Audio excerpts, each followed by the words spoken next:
Good morning. I'm Victoria Savage, Nurse Savage on your side. And I realize I need to adjust my chair. Here I am. I sit on one of those balls and I was kind of on the edge of it. So I'm back. Had a nice vacation. It was a wedding we went to in North Dakota. So it was the first time we'd been in North Dakota, saw new territory in Montana, South Dakota, Wyoming. And you know, it was all beautiful in its own way. Still would rather live where I live most of the time. What we saw was some pretty interesting country, and it did give me food for thought about why people live where they live. Good morning, Melanie. Good morning, Marianne. Great morning, Susan. And you know, it doesn't really matter where we live. It's what we're doing while we're there, and certainly what I'm doing here I could do in North Dakota or in the Black Hills. And so it's less about where we are rather than what we're doing, who we're doing it with. Good morning, Carol. The thing that really kind of stood out to me on this trip was the purpose that we have is wherever we are. Good morning, Maggie. Good morning, Anita. It doesn't matter where we live. It matters what we're doing where we live. And so it was an interesting introspective trip for me. My husband always does the driving, and I don't know if anybody saw the video yesterday. We had our top down on the car on the last day because it was very warm where we were, and I got sunburned, which I don't do very often, mainly because I've had skin cancer, so I tend to avoid it or sunscreen up, but I wasn't planning on it. There went my husband. He went out to start the water. It's warm here. Excuse me. Our yard got very dry when we were gone, but unexpectedly, because it just really warmed up, and it's going to be warm again today. Yay, Maggie has some free time. She got to join us today. Maggie's from Ireland, so and she has a new grandbaby. Congratulations, Maggie.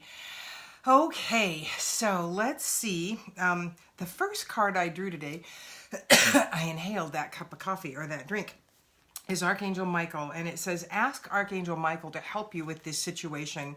So for many of us out there, there's something that we're wrestling, we're struggling, we're trying to make happen, and thank you, Jennifer, and it's probably the sunburn,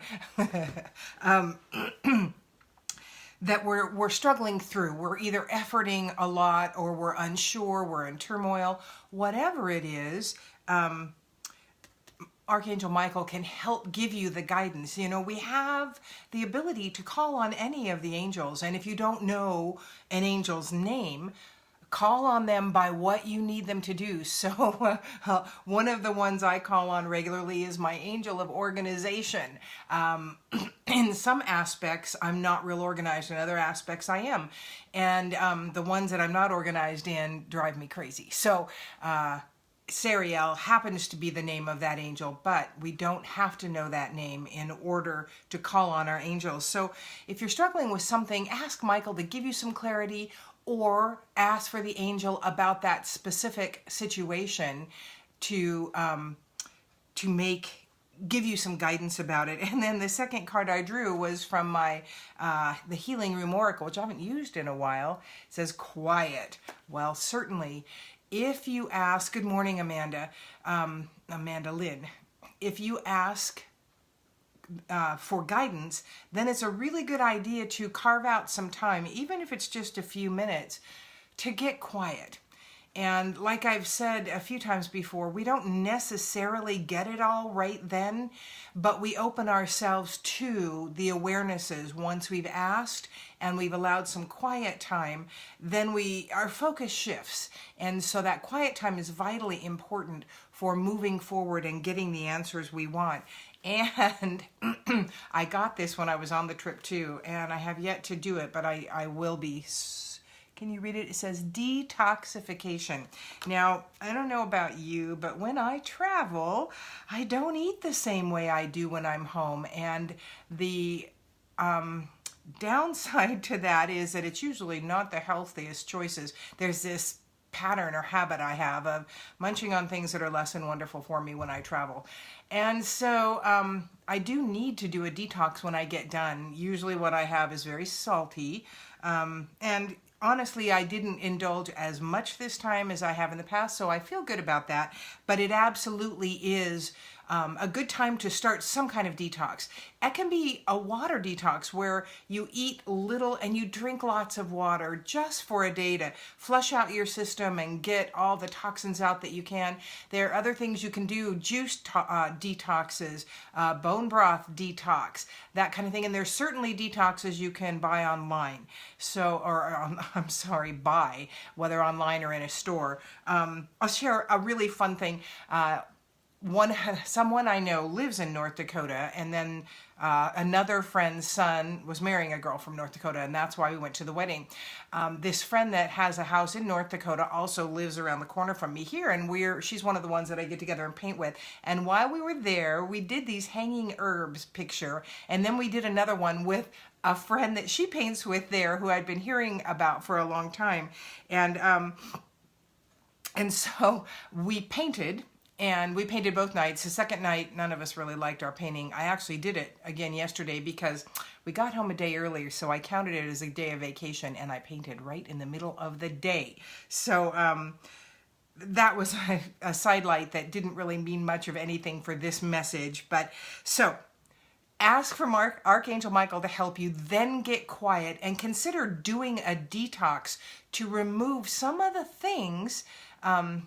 Jennifer Clark says, detox tea is delicious. There you go.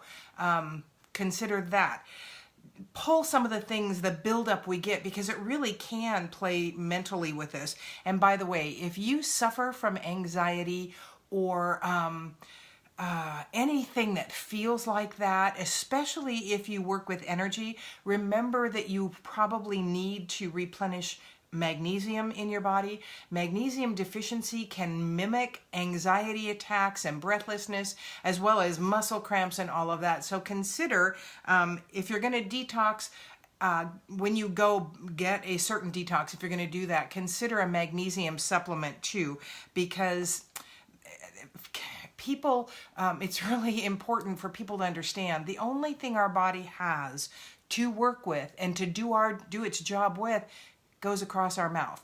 Good morning, Kimberly. And so consider what you need to do to give your body everything it needs. I recommend a really high quality supplement, a multivitamin. And then again, if you work with energy at all, and honestly, magnesium is kind of a hard one to get in our everyday diet the way we eat on a regular basis. So I recommend that you find a good magnesium supplement.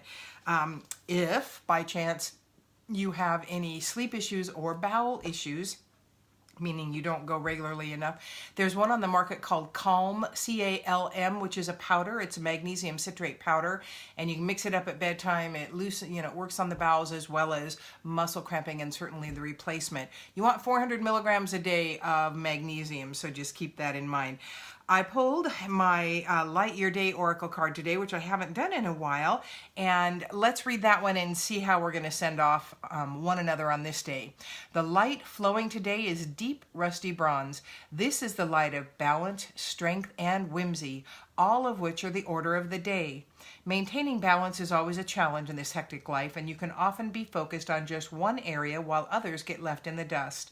Be sure to allow fun and lightheartedness to be part of your journey. Excuse me.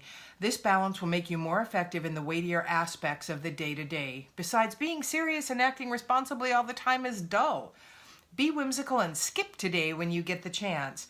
Create play today anytime you're able to. And again, I urge you, watch, good morning, Michelle, watch children, watch what they do. They skip along, they run every chance they get, and they make play wherever they are. Play is their learning. It's our learning too. And it's a great way to learn, and it's vital for us to maintain that kind of balance and allow Creator to work in us in that way too. And so look for opportunities to play. Sometimes for me, it's just taking a walk by the river. We have a great area out of our the big town I live near to walk in the foothills and just enjoy the flowers that are coming out. I'm going to post some flowers. I did a hike in Teddy Roosevelt National Park with my friend that stays up there most of the time. And oh my gosh, not only geologically is it just incredible, but in the midst of brown, there's these beautiful little wild crocuses here and there that are so delicate.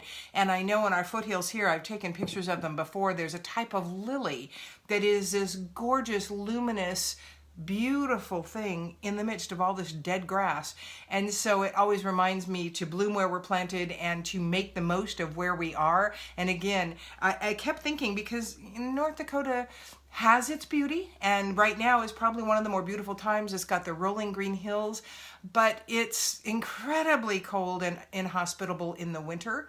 And my thought was, why do people choose to live here? And then I went off on the, why do we choose to live anywhere? Family's there, work is there. And again, it's not where we live so much as to how we live when we're there, what we're doing about our life, and how we're working to be our highest and best.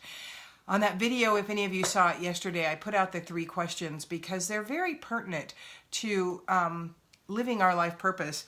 And one of them was, if you knew you could not fail, what would you do? Or what would you be? And a couple people messaged me and said, I'd go back to school.